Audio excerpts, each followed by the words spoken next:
چندا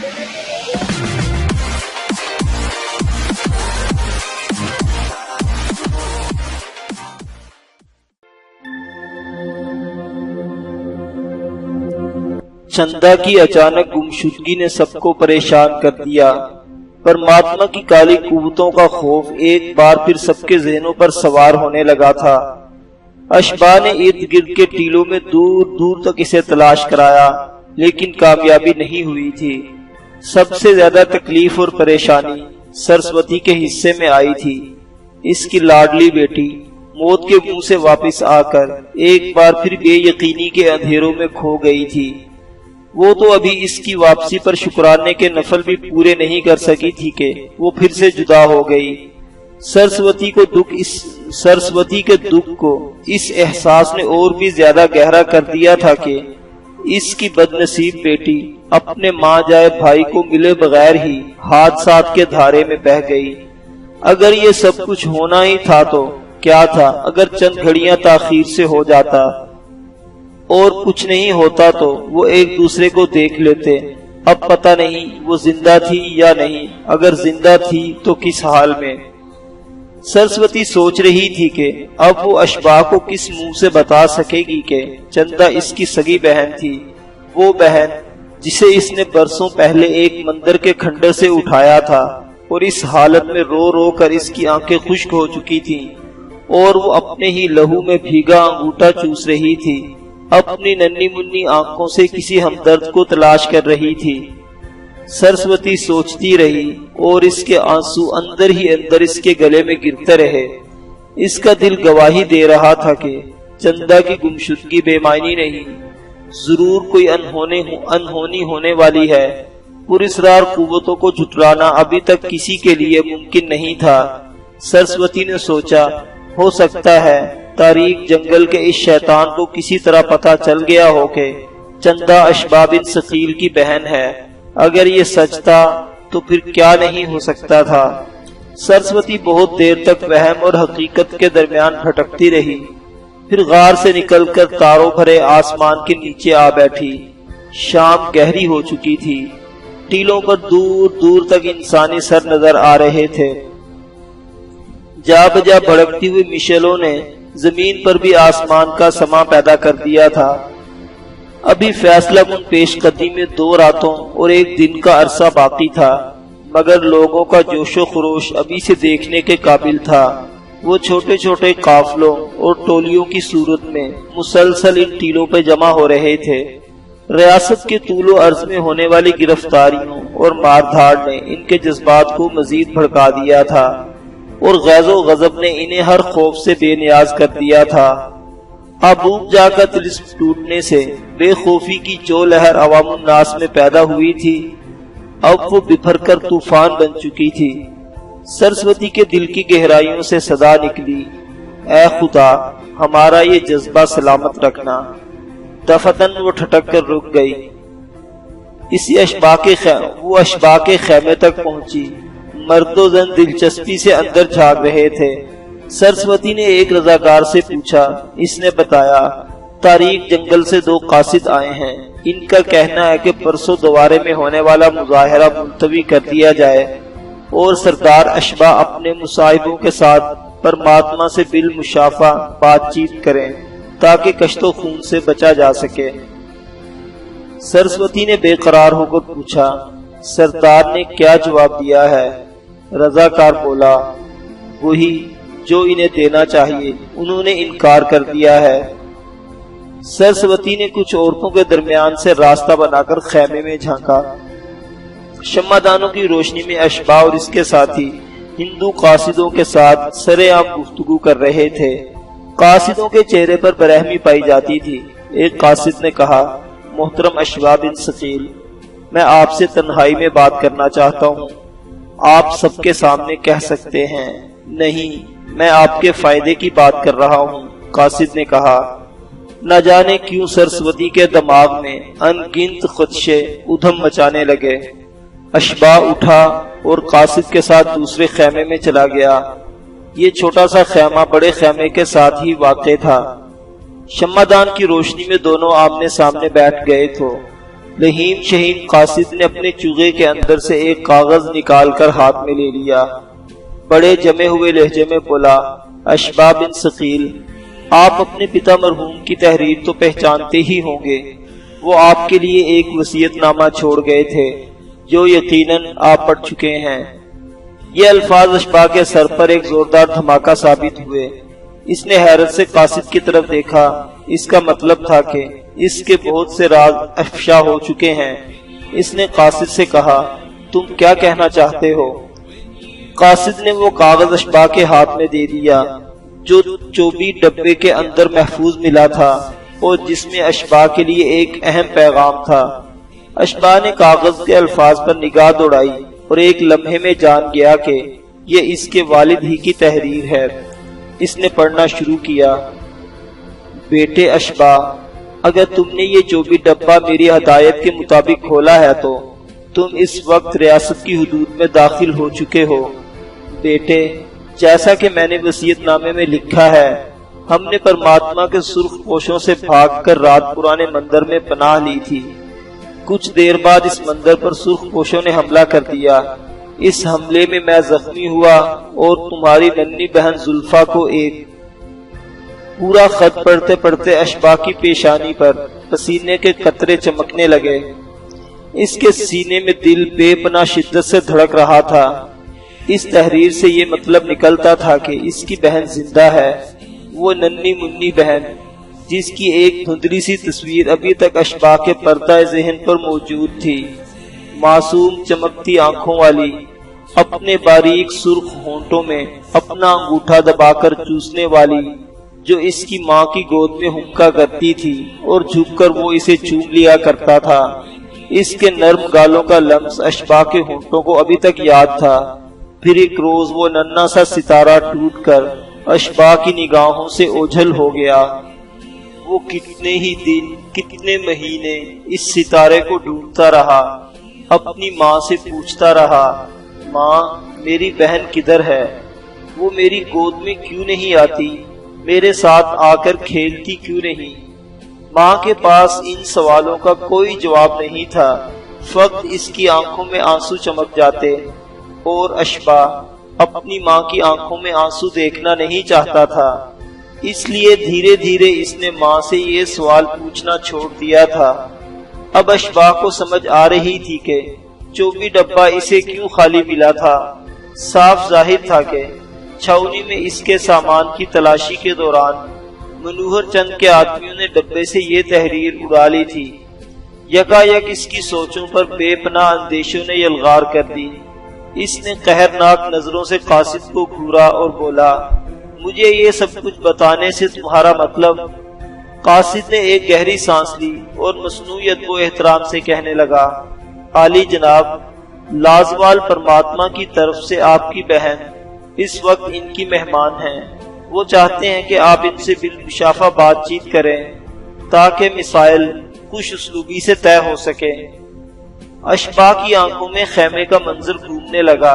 اسے اپنے کانوں پر یقین نہیں آ رہا تھا، لیکن دماغ کہہ رہا تھا کہ جس کی باز گشت اس نے سنی وہ حقیقت کا روپ دار چکی ہے، وہ سب کچھ وقوع پذیر ہو چکا ہے جس کا اظہار اس کالی زبان والے قاصد نے کیا ہے۔ 20 برس پہلے جدا ہونے والی اس کی بہن نہ صرف زندہ ہے بلکہ پرماتما کی قید میں ہے۔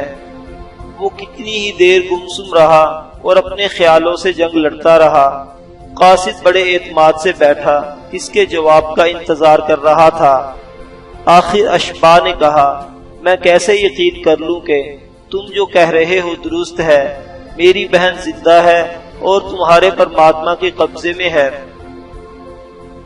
قاصد نے کہا، محترم اشبا، مجھے اس بات کی آگیا نہیں کہ آپ سے تفصیلی گفتگو کروں۔ بہرحال آپ نے جو پوچھا ہے اس کا جواب دے دیتا ہوں۔ آپ اس لڑکی کو اچھی طرح جانتے ہیں جو آپ کی بہن ہے، اور اس ریاست میں آنے کے بعد کئی دفعہ اس سے مل چکے ہیں۔ صرف 2 روز پہلے تک وہ آپ کے ساتھیوں میں شامل تھی اور اس پڑاؤ میں تھی۔ میرا مطلب چندہ سے ہے۔ قاصد کے آخری لفظ اشبا کی سماعت میں زلزلہ برپا کر دیا۔ وہ حیرت کے سمندر میں غوطہ زن قاصد کی طرف دیکھتا چلا گیا۔ چندہ اس کی بہن تھی؟ کیا واقعی چندہ اس کی بہن تھی؟ چندہ کی معصوم حسین شکل اشباح کی تصور میں گھومی۔ اس کے دل نے پکار کر گواہی دی، یہ لڑکی اس کی بہن ہو سکتی ہے، یہ اس کی ننھی منی گڑیا کا دوسرا روپ ہو سکتا ہے جو برسوں پہلے اس سے ٹوٹ گئی تھی۔ اس نے دل کی دھڑکنوں کو سنبھالتے ہوئے کہا، قاصد، مجھے تیری کوئی بات سمجھ میں نہیں آ رہی، کیا ثبوت کہ وہ لڑکی میری کچھ لگتی ہے؟ حضور، ہاتھ کنگن کو آرسی کیا آپ اس عورت سے پوچھ سکتے ہیں، اس عورت نے ابھی تک آپ کو کچھ نہیں بتایا۔ اشباح نے قاصد کو وہاں رہنے کی ہدایت کی اور خیمے سے باہر نکل کر تیز قدموں سے غار میں پہنچ گیا۔ سرسوتی اس وقت غار میں پہنچ چکی تھی۔ اشباح نے کہا، مادر محترم، آپ نے بتایا تھا کہ چندہ آپ کی سگی بیٹی نہیں، کیا میں پوچھ سکتا ہوں وہ کون ہے اور آپ کو کہاں سے ملی؟ سرسوتی نے اشباح کا سوال سن کر ایک آہ سی بری، اس کی آنکھیں آنسوں کی یورش سے بوجھل ہو گئی۔ وہ گلوگیر لہجے میں بولی، تو میرا اندازہ درست نکلا، پرماتما سب کچھ جان چکا ہے۔ کیا جان چکا ہے؟ یہی کہ چندہ تمہاری بہن ہے۔ اشباح کا چہرہ طوفان کی اماجگاہ بنا ہوا تھا۔ یہ میں کیا سن رہا ہوں مادر محترم؟ تم ٹھیک سن رہے ہو میرے بچے۔ 20 برس پہلے میں نے چندہ کو ایک پرانے مندر کے کھنڈر سے اٹھایا تھا، وہ وہاں شدید زخمی حالت میں پڑی تھی۔ یہ بہت طویل کہانی ہے جانے مادر، تم کہاں تک سنو گے اور میں کہاں تک سناؤں گی؟ اشباح کی آنکھوں میں شعلوں کی سرخی اترتی آ رہی تھی۔ اس نے کہا، آپ کچھ نہ سمائیں، آپ کچھ نہ سنائیں، میں سب کچھ جان چکا ہوں۔ مجھے صرف ایک بات پر حیرت ہے، آپ نے اب تک مجھ سے یہ حقیقت کیوں چھپائی؟ سرسوتی نے کہا، بیٹا، جیسا کہ تم جانتے ہو، مجھے صرف 3 روز پہلے علم ہوا تھا کہ تم عثمان بن ثقیل کے فرزند ہو۔ اس کے فوراً بعد وہ بدنصیب اغوا ہو گئی۔ میں اب تک سوچ رہی تھی کہ کون سا منہ لے کر تمہارے پاس جاؤں گی اور بتاؤں گی کہ وہ تمہاری بہن تھی۔ سرسوتی نے اتنا کہا اور ہچکیوں سے رونے لگی۔ آہ، کتنی بدبخت ہوں میں، جسے چاہتی ہوں اسے برباد کر دیتی ہوں۔ اشباح اسے تسلی کیا دیتا، اس کا اپنا سینہ فرط غم سے پھٹا جا رہا تھا۔ وہ بے قرار سا اپنی جگہ سے اٹھا اور بگولے کی طرح غار سے باہر نکل گیا۔ اس کا رخ خیمے کی طرف تھا جہاں قاصد بیٹھا اس کا انتظار کر رہا تھا۔ اس نے قاصد سے کہا، مجھے مختصر الفاظ میں بتاؤ، پرماتما کیا چاہتا ہے؟ قاصد کے چہرے پر روشنی پھیل گئی، اس کا تیر نشانے پر لگا تھا۔ وہ اطمینان سے کہنے لگا، بہتر ہوتا کہ آپ لازوال پرماتما سے خود بات کر لیتے۔ بہرحال اگر آپ چاہتے ہیں تو میں بھی ان کی نمائندگی کر سکتا ہوں۔ ایک لمحہ رک کر اس نے موزوں الفاظ ڈھونڈے اور بولا، لازوال پرماتما کی خواہش ہے کہ پرسوں ہونے والا مظاہرہ ملتوی کر دیا جائے اور آپ مظاہرین کو ہدایت کریں کہ وہ اپنے اپنے علاقوں میں واپس چلے جائیں۔ واپس پہنچ کر وہ ان لوگوں کا بھی آپ کا پیغام پہنچا دیں جو آنے کی تیاری کر رہے ہیں۔ بعد ازاں مناسب موقع دیکھ کر لازوال پرماتما کی جانب سے آپ کو تاریک جنگل میں باقاعدہ دعوت دی جائے گی اور آپ سے تمام معاملات پر نتیجہ خیز گفتگو ہوگی۔ اشباح نے کہا، میں سمجھتا ہوں کہ تمہارا آقا تباہ کن انجام سے بچنے کے لیے تاریخی حربے استعمال کر رہا ہے۔ اس کا مقصد ہماری پیش قدمی کا زور توڑنے کے سوا اور کچھ نہیں۔ تاہم میں کوئی بھی فیصلہ تنہا نہیں کر سکتا، اپنے لوگوں سے مشورہ کرنا ہوگا۔ اس مشورے کے لیے مجھے وقت درکار ہے۔ قاصد نے ادب سے دوہرا ہو کر کہا، آپ جب تک چاہیں مشورہ کر سکتے ہیں، ہم آپ کے حکم کے منتظر رہیں گے۔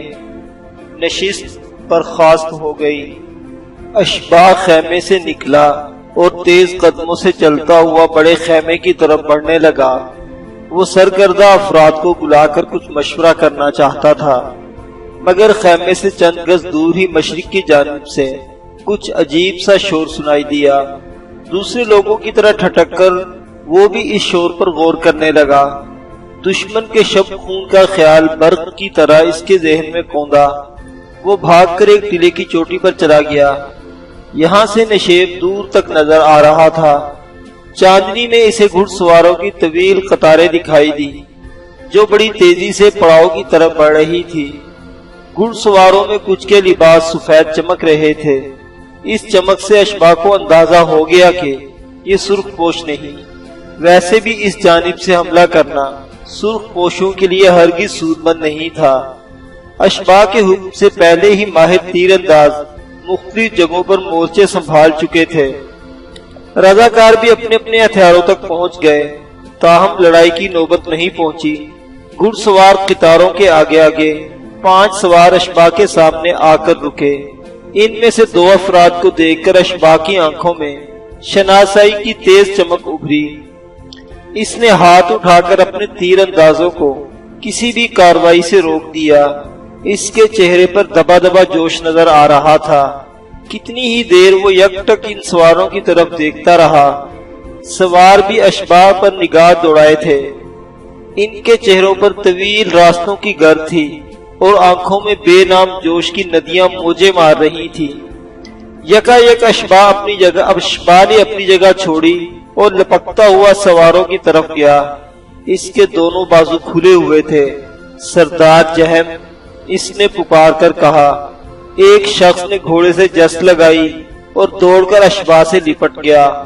پڑاؤ میں موجود اسلامی لشکر کے سپاہیوں نے فلک شگاف آوازہ بلند کیا، نعرہ تکبیر، اللہ اکبر، اور پھر وہ بھاگ بھاگ کر گھڑ سواروں کے قدم چومنے لگے۔ گھڑ سواروں کی قطاریں بتدریج گھاٹی میں جمع ہو رہی تھی۔ ان کی تعداد سینکڑوں میں تھی۔ اشباح اور جہم لگاتار ایک دوسرے کے رخسار چومتے رہے۔ پھر اشباح کی گرم جوشی کے ساتھ دوسرے سواروں سے بغل گیر ہونے لگا۔ یہ مناظر نہایت جذباتی تھے۔ آخر ان کے ہاتھ بٹانے والے پہنچ گئے تھے۔ آنکھیں کئی ماہ سے جن کی راہ دیکھ رہی تھی وہ آ گئے تھے، اور ایسے وقت آئے تھے جب ان کی شدید ضرورت بھی تھی۔ ظلم کی فصیل پر انصاف کی پہلی کمند پڑنے والی تھی۔ تاریکیوں کے زندان پر روشنیوں کا لشکر فیصلہ کن دھاوا بولنے والا تھا۔ پڑاؤ میں جوش و خروش کی ایک تازہ لہر دوڑ گئی۔ سردار جہم بن زہر نے اشباح سے کہا، اشباح، آپ ابھی اپنے تیر اندازوں کو یہاں سے ہٹائے نہیں۔ مقامی فوج کے کچھ جستے ہمارا پیچھا کر رہے ہیں۔ اشباح نے کہا، سردار آپ تردد نہ کریں، وہ لوگ ادھر پر نہیں ماریں گے۔ یہاں ہر شخص نے سر پر کفن باندھ رکھا ہے۔ سردار جہم بن زہر نے سر گھما کر دیکھا۔ واقعی یہاں موجود بیشتر افراد اپنے سروں پر سفید رنگ کے بڑے بڑے کپڑے لپیٹے ہوئے تھے۔ یہ ان لوگوں کے کفن تھے۔ سردار جہم، بھیم سنگھ اور دیگر سالار مشلوں کی روشنی میں آگے پیچھے چلتے ہوئے اشباح کے خیمے میں آ گئے۔ بھیم سنگھ کا چہرہ اشباح کو کچھ جانا پہچانا محسوس ہوا۔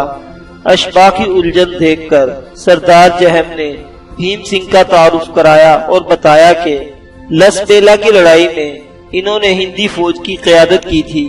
اب انہی کی کوششوں سے اسلامی فوج کا یہ دستہ اس مقام تک پہنچ سکا تھا۔ اشباح نے بھیم سنگھ کے ساتھ گرم جوشی سے ہاتھ ملایا۔ اشباح کی ہدایت پر مہمانوں کے لیے فوراً کھانے کا انتظار کیا گیا۔ اسلامی لشکر کے آگے والے دستے میں کوئی 1500 افراد تھے۔ صحرائی سفر میں دستے کے ارکان پر شدید بخار نے حملہ کر دیا تھا۔ کوئی 200 سپاہی جاں بحق ہو گئے تھے، تاہم جو یہاں پہنچے تھے وہ سب کے سب صحت مند اور چاقو چوبند تھے۔ کھانے کے بعد اشباح اور مہمانوں کے درمیان اہم گفتگو شروع ہوئی۔ خیمے کا اکلوتا دروازہ بند کر دیا گیا۔ اشباح نے سردار جہم سے اسلامی لشکر کے حال احوال پوچھا۔ جہم نے بتایا کہ اسلامی فوج راجہ داہر سے فیصلہ کن مارکی کے لیے دریا سندھ کے پار اترنے والی ہے۔ کشتیوں کا مسئلہ حل ہو گیا ہے اور عراق سے مزید سامان رسد بھی پہنچ چکا ہے۔ سردار جہم نے تفصیل سے تمام حالات اشباح اور اس کے ساتھیوں کے گوش گزار کیے۔ اس کے بعد اشباح نے انہیں اس ریاست میں پیش آنے والے واقعات سے آگاہ کیا۔ اپنی گرفتاری سے لے کر ویران غار میں پھنس جانے تک، اور افتیلا جام کی موت سے لے کر نیل مان کے حصول تک اس نے سردار جہم اور اس کے ساتھیوں کو بتایا۔ یہ حیران کن واقعات ناقابل یقین تھے۔ اگر بیان کرنے والا اشباہ نہ ہوتا تو شاید سننے والے کبھی بھروسہ نہیں کر سکتے۔ یہ طویل داستان ختم ہوئی تو موجودہ حالات کے بارے میں بات چیت شروع ہوئی۔ اشباہ نے پوچھا، محترم سردار، میں حیران ہوں کہ آپ یہاں تک کیسے پہنچے؟ اس سوال کا جواب سردار جہم کے بجائے بھیم سنگھ نے دیا۔ اس نے اشباہ سے ایک فوجی سالار کا تعارف کراتے ہوئے کہا، ان کا نام احمد شہاب ہے۔ کچھ عرصہ قبل یہ راجہ طاہر کی فوج میں کام کرتے تھے۔ اس سے پہلے یہ طاہر کے پیشرو راجہ چچ کی سپاہ میں اعلیٰ عہدیدار تھے۔ اپنی اس ملازمت کے دوران یہ ایک سے زیادہ دفعہ اس ریاست میں آ چکے تھے۔ چند برس پہلے مسلمان ہو چکے ہیں اور گوشہ نشینی کی زندگی اختیار کیے ہوئے ہیں۔ در حقیقت انہی کے تعاون سے ہم یہاں تک پہنچ سکے ہیں۔ یہی آپ کو بتائیں گے کہ ہم یہاں تک کیسے پہنچے۔ احمد شہاب نامی اس ادھیڑ عمر باری شخص نے اشباہ سے مخاطب ہو کر کہا، عزیز دوستو، میرا خیال ہے کہ آپ لوگوں نے ایک روایت سنی ہوگی۔ یہ روایت یہاں کے لوگوں میں خاصی مشہور ہے۔ ان میں بتایا جاتا ہے کہ جب کبھی پرماتما کے خلاف بغاوت ہوتی ہے یا ریاست کے لوگ سرکشی پر آمادہ ہوتے ہیں، ایک پراسرار لشکر ان پر حملہ آور ہوتا ہے۔ یہاں کے باشندوں کا یہ عقیدہ ہے کہ اس لشکر کے سپاہی در حقیقت تاریک جنگل کے درخت اور پودے ہوتے ہیں جو پرماتما کے حکم پر انسانوں کی شکل اختیار کر لیتے ہیں، اور ان طلسمی لشکروں کا مقابلہ کرنا کسی انسان کے بس کا روگ نہیں ہوتا۔ احمد شہاب کی بات سن کر اشباہ کی آنکھوں کے سامنے اپنے والد کی وصیت نامے کے الفاظ گھومنے لگے۔ انہوں نے ایک جگہ لکھا تھا کہ انہوں نے ایک گڈریے سے یہی سوال پوچھا تھا۔ اس نے جواب دیا، طلسم کی حقیقت سے انکار نہیں، مگر جہاں تک پرماتما کے پراسرار مددگاروں کا تعلق ہے، یہ جادو کے نہیں بلکہ گوشت پوست کے انسان ہے۔ میں نے سنا ہے کہ شمال مغرب میں جہاں میلوں تک ایک خوفناک صحرا پھیلا ہوا ہے، صحرا کے اس پار ایک ملک آباد ہے جسے لوگ سندھ کہتے ہیں۔ وہاں کا رہنے والا چچ نامی ایک شخص پرماتما کا والی اور پشت پناہ ہے۔ جب پرماتما پر کوئی آفت آتی ہے تو دیوتاؤں کی مدد سے چچ کو خود بخود اس کا علم ہو جاتا ہے اور وہ اس کی مدد کو پہنچ جاتا ہے۔ اور آج یہی بات جو اشباہ نے وصیت نامے میں پڑھی تھی ایک دوسرا شخص بیان کر رہا تھا، یعنی سندھ پر کوئی چچ نامی شخص حکومت کرتا تھا اور اس کے افسر اور اہلکار یہاں آتے رہتے تھے۔ اشباہ کو سوچ میں گم دیکھ کر احمد شہاب نے کہا، میرا خیال ہے نوجوان دوست، تم اس روایت کے بارے میں جانتے ہو۔ اشباہ نے اقرار میں جواب دیا، ہاں میں نے ایک پرانے وصیت نامے میں یہ سب کچھ پڑھا ہے۔ ویسے بھی یہاں کے لوگ اس کہانی پر پختہ یقین رکھتے ہیں۔ احمد شہاب نے کہا، دوست، یہ روایت ایک بہت بڑا فریب ہے جو پرماتما اور اس کے حواری صدیوں سے اپنی رایا کو دے رہے ہیں۔ اصل بات یہ ہے کہ پرماتما کا رابطہ ہر وقت سندھ کے راجہ سے رہتا ہے۔ جب کبھی اس پر کوئی مشکل آتی ہے تو وہ سندھی راجہ کی طرف اپنے گھوڑے دوڑا دیتا تھا۔ اس ریاست تک پہنچنے اور یہاں داخل ہونے کا ایک نہایت مختصر اور خطرناک راستہ موجود ہے۔ یہ راستہ دلدلوں اور خطرناک گھاٹیوں سے اٹا ہوا ہے۔ یہاں زہریلے حشرات الارض اور مچھروں کی بہتات ہوتی ہے۔ مسافر یا تو سفر کے آغاز میں ہی بھٹک جاتے ہیں یا بیمار ہو کر راہی عدم ہو جاتے ہیں۔ صرف وہی لوگ راستہ اختیار کرتے ہیں جنہیں سال ہا سال کا تجربہ ہو اور محفوظ ترین پگڈنڈیوں کے بارے میں جانتے ہوں۔ پرماتما کی پکار کر سندھی راجہ کے لشکر یہی راستہ اختیار کرتے تھے اور آنن فانن ریاست میں داخل ہو جاتے تھے۔ آنن فانن سے میری مراد 4-5 روز ہے۔ ریاست کے لوگ چونکہ بیرونی دنیا سے بالکل کٹے ہوئے ہیں، لہٰذا وہ ان لشکروں کی آمد پر حیرت زدہ رہ جاتے تھے اور ظلم و ستم کے خلاف ان کے تمام جذبات پر اوس پڑ جاتی تھی۔ احمد شہاب جو کچھ بتا رہے تھے یہی کچھ اشبان وصیت نامے میں پڑا تھا اور عقل بھی ان دلائل کو تسلیم کرتی تھی۔ احمد شہاب نے اپنی بات ختم کرتے ہوئے کہا، ہم نے اس وقت وہی راستہ استعمال کیا ہے، ایک دو جگہ ہم سے غلطیاں بھی ہوئی، بہرحال ہم یہاں تک پہنچ گئے۔ ریاست کی سرحد پر سرخ پوش پہرے داروں سے ہماری مدبھیڑ ہو گئی، مگر ہم انہیں تہے تیگ کرتے آگے بڑھتے آئے ہیں۔ سردار ہاشم، ارون لال اور مانک وغیرہ بھی حیرت سے یہ گفتگو سن رہے تھے۔ سردار ہاشم نے کہا، محترم احمد شہاب، کیا اس کا مطلب یہ ہے کہ اس دفعہ بھی سندھی راجہ پرماتما کے تخت کو بچانے کے لیے کمک روانہ کر دے گا؟ سردار ہاشم کے لہجے میں ہلکا سا خوف شامل تھا۔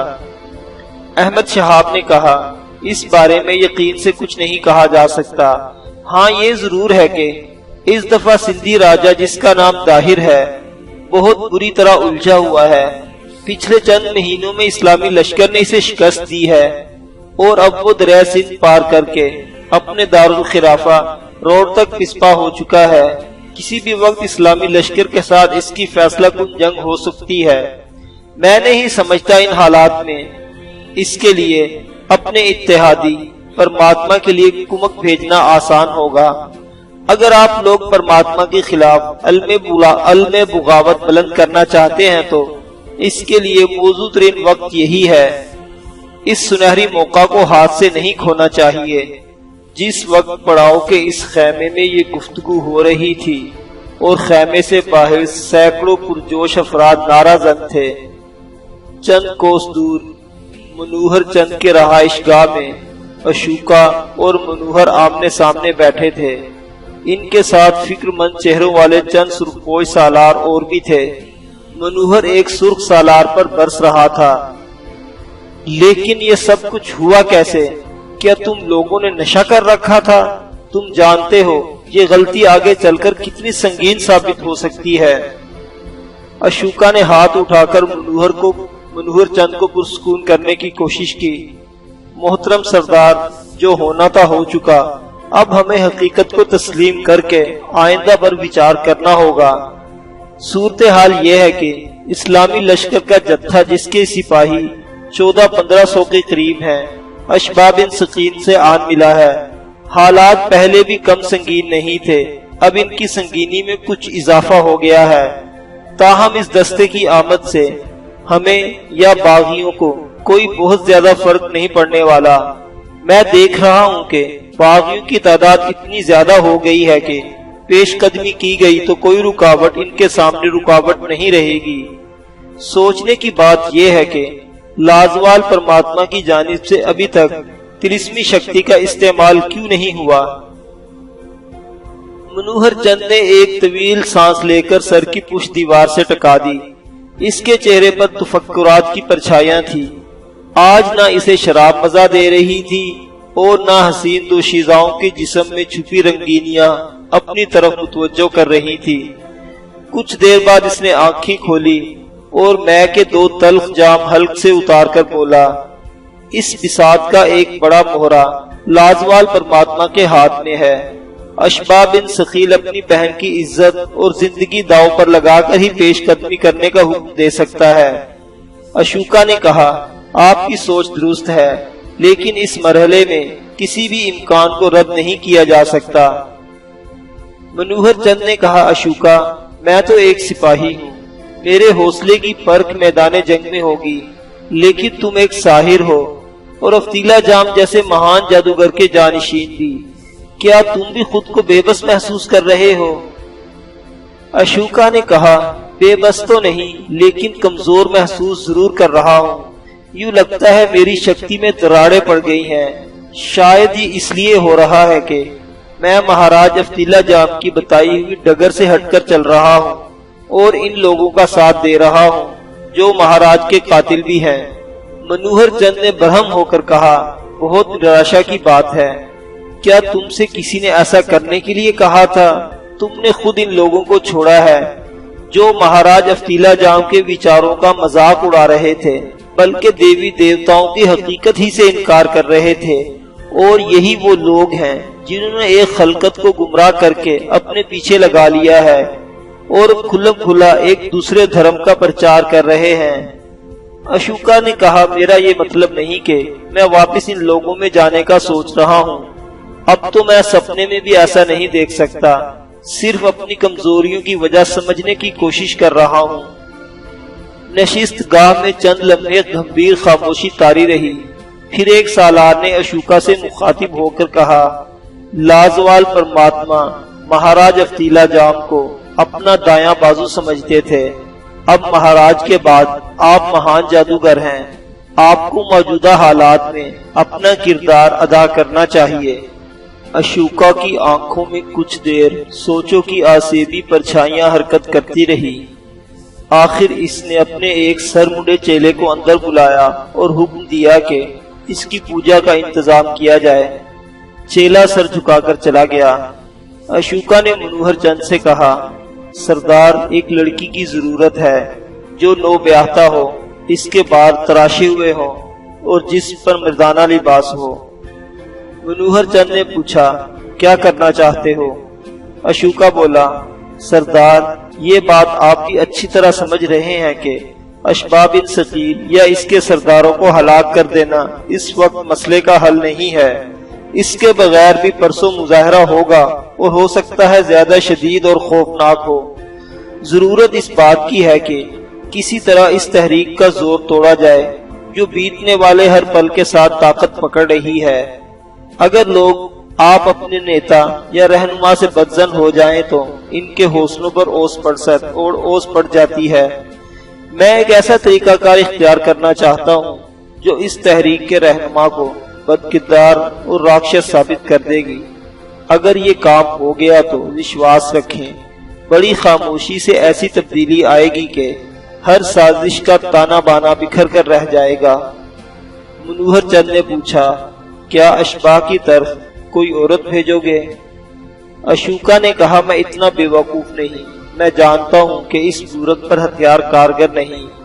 میں اس کی طرف عورت کو ضرور بھیجوں گا، لیکن یہ وہ عورت ہوگی جو اس کی دھرم پتنی ہوگی اور جس کی آغوش میں اور جس سے وہ ہم آغوش ہونے میں ذرا نہیں ہچکچائے گا۔ کہاں سے لاؤ گے وہ دھرم پتنی؟ اور اگر وہ سچ میں اس کی دھرم پتنی ہوگی تو اس سے اشباح کی بدنامی کا کون سا پہلو نکلے گا؟ اشوکا کی آنکھوں میں پراسرار چمک نظر آ رہی تھی۔ وہ دھرم پتنی لائی نہیں جائے گی۔ میرے پاس مہاراج کا بخشا ہوا ایک ایسا عمل ہے کہ میں اس کے زور پر اشباح بن ثقیل کو وہی کچھ دکھا سکتا ہوں جو چاہوں۔ میرا مطلب ہے کہ عورت کوئی بھی ہو، اس کا چہرہ کیسا بھی ہو، اس بدبخت کو اپنی دھرم پتنی ہی نظر آئے گی۔ شاید آپ اس عمل کے بارے میں پہلے سے نہیں جانتے۔ مہاراج افتیلا جام کئی دفعہ اس حربے کو اپنے ورودیوں کے خلاف کامیابی سے استعمال کر چکے ہیں۔ اشوکا کی بات اب کچھ حاضرین کو سمجھ میں آنے لگی تھی۔ ان کے چہروں پر دلچسپی کے آثار نمودار ہونے لگے۔ اشوکا نے بتایا، اشباح کی دھرم پتنی کسی سیستان نامی شہر میں رہتی ہے اور اس کا نام آشا ہے۔ اشباح نے اسے دھرم بدلنے پر مجبور کیا ہے اور اب اس کا نام آسیہ ہے۔ وہ آسیہ کے بارے میں بنیادی معلومات سے آگاہ تھا۔ ٹھیک نصف شب کے وقت اشوکا اپنی پوجا پاٹ والے کمرے میں چلا گیا۔ یہ عارضی طور پر منوہر چند کی رہائش گاہ کے عقبی حصے میں بنایا گیا تھا۔ دیواروں اور چھت پر ہر جگہ سیاہ رنگ کا روغن تھا۔ ایک دیوار کے ساتھ سیاہ پتھر کے ایک بد شکل دیوتا کا مجسمہ پڑا تھا۔ اس کی لمبی سرخ زبان پیٹ سے باہر لٹک رہی تھی اور دونوں کندھوں پر شہد کی 2 مکھیاں بیٹھی تھیں۔ کمرے کے ایک حصے میں چھوٹا سا حوض تھا۔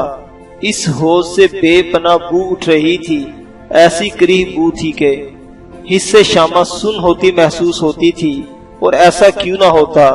حوض میں دنیا جہاں کی مکروہات پڑی تھی، جانوروں کی ہڈیاں، گوشت، فضلہ اور پیشاب، ٹوٹی ہوئی انسانی کھوپڑیاں، مردہ حشرات الارض۔ اس حوض کی طرف نظر بھر کے دیکھنے کو بھی دل نہیں چاہتا تھا، لیکن غلاظت کا پجاری اشوکا بالکل مطمئن نظر آتا تھا۔ اس نے اپنے تمام کپڑے اتار دیے، پھر سفید روغن کا ایک چھوٹا سا ڈبہ ہاتھ میں لیا اور اس میں انگلی ڈبو کر سیاہ دیوار پر ایک تصویر بنانے لگا۔ اسے مصوری پر کچھ دسترس حاصل تھی۔ تھوڑی دیر بعد دیوار پر جو تصویر بنی وہ مکمل تو نہ تھی مگر کسی حد تک اشباہ سے ضرور ملتی تھی۔ اشوکا نے تصویر کے اوپر نیچے کچھ ناقابل فہم الفاظ لکھے اور حوض میں آ کر بیٹھا۔ وہ ناو سے اوپر تک غلاظت میں ڈوبا ہوا تھا۔ اس نے تالی بجائی اور ایک لڑکی دروازہ کھول کر اندر داخل ہوئی۔ وہ خوبصورت تھی، اس کے جسم پر مختصر لباس تھا اور اشوکا کی ہدایت کے مطابق اس کے بال تراشے ہوئے تھے۔ ہونٹوں کے اوپر مونچھوں کی جگہ پر ہلکی سی سیاہی نظر آ رہی تھی۔ لڑکی کے ہاتھ میں شراب سرخ سے لبالب بھرا ہوا پیالہ تھا۔ وہ ایک بھرپور لڑکی تھی اور اسے دیکھ کر کوئی بھی مرد جوش و خود کھو سکتا تھا۔ اشوکا غلیظ حوض میں کھڑا ایک ٹک اس حسن مجسم کو دیکھتا رہا۔ وہ جیسے اس دوشیزہ کے بدن کا ہر حصہ اپنی نگاہوں میں قید کر رہا تھا۔ اس کے علاوہ اس کے ہونٹ بھی مسلسل حرکت کر رہے تھے۔ دوشیزہ بے حرکت کھڑی تھی۔